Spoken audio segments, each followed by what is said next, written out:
The way the fully integrated appliances are designed, we need to mount the overlay panels on the appliance before we place it in the niche. So we're going to prepare the appliance for the application of the overlay panels now. We have the adjustment bolts that we'll install on the bottom of the drawer first. And they go into a couple of nutserts that are in the bottom of the drawer. You'll be able to feel your way around. Just turn them in 2 or 3 turns. Leave them loose. We'll adjust them later once the panel goes on.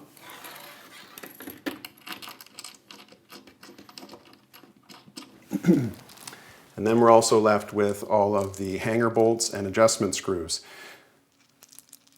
These are designed in such a manner that the hanger bolts have the brackets hang on those that are mounted on the panel, and then we have adjustment screws or set screws, which will help set the depth of the panel in the Z direction off of the appliance door. So go ahead and install all of these. The hanger bolt gets installed inside the recess.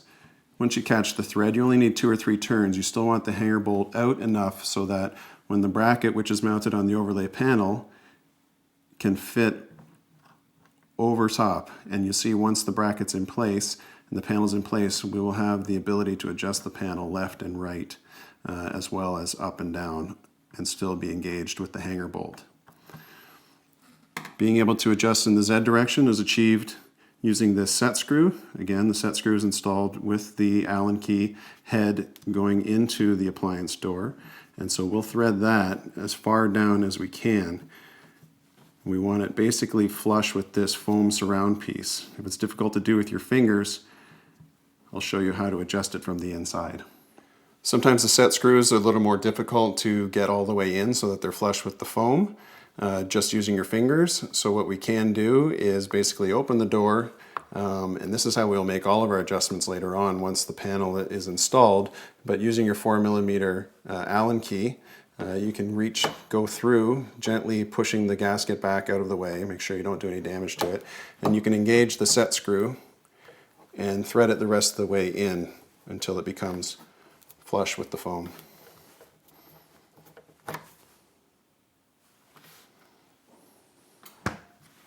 The good thing is if you forget to put these set screws in place before putting on the panel, you can always add them from the inside. The ideal scenario will be when we mount the panel on this appliance that we'll be able to pull it right down tight to the front. But in cases where cabinetry is not always plumb or true, or you need to line up with adjacent cabinetry, these set screws come in handy for being able to set the depth at these 6 fixing points. And we'll do the same thing to the drawer face, putting in the hanger bolts and the set screws.